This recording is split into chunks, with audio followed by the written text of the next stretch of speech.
thunderstorm has developed over Tampa again. We seem to get the most severe weather here. What's worse is the lightning strikes. More people have been struck by lightning here than any other place in the US of A. The ones that don't die seem different. I'm not worried. I've lived here long enough to know how to avoid the storms. But Joe, my friend, wasn't so bright. He has been struck at least 4 different times now and has been acting extremely odd. I've visited him as many times as possible, and he always has that strange smile on his face. He's always speaking prophetically about some group of people. "They're going to save the world, Jack. If you're chosen, you'll be lucky," he would say. I've asked him countless times to elaborate, but he never goes further than that.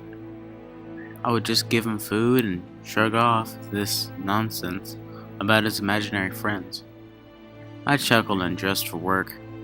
I picked up my keys and headed to my car. The storm has picked up and intensely the lightning is flashing continuously. I reached and unlocked my car. Suddenly, a bright white light enveloped me. I saw nothing but white for many moments. Then, visions came to me. Visions of me, but older. I saw myself old and hunched over. I was alone in a terrifying storm of my grand proportions. Lightning flashed everywhere and struck me along with others. I saw numbers of slashes. A date maybe? 1/1/2014. Then I convulsed. A burning sensation filled my entire being. I then felt very light. I began to rise as I was burning. I rose steadily for a while, and then stopped. I fell into something metallic. Everything was still white and fog developed the area. I caught a glimpse of the being out of the corner of my eye. I flipped and looked at it, but it was gone. I stood, testing the ground. After I was assured of myself, I charged to the direction of the being. Then I got another glimpse to my left. I stopped and charged again, faster this time. Then I fell. I fell, and I fell, until I began levitating again. A burning feeling enveloped me again. Defenseless, disoriented, and alone, I fought for some sort of control. Then I saw it. The creature who had been taunting me came into full view. It was tall and gray, with a human-like stature. Something was off. Its head was completely void of any features except for 2 holes in its sides, probably ears, and 2 glowing lights where the eyes should be. They glowed a deep red. The head itself was cone-like, ending in a rough stub. He wore some sort of chin stub that was metallic in nature. It gleamed like golden light. His body was lean and strong with 2 arms that had 2 hands with 3 fingers each.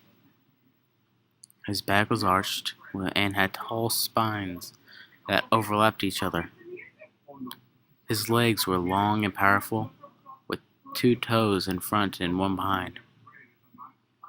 He began to speak telepathically, which caught me off guard, as my mind was assaulted with a deep, booming, echoey voice. "You have been chosen to be saved from your own damnation. On your New Year's Day of your birth year 2014, a massive storm will descend upon your town. That will be my brothers and I, transporting you to our world.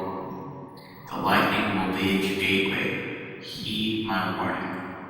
If you ever divulge your existence, you will be left to die in your world. Your friend Joe will know this hell." and I woke up in the hospital, alone and in the dark.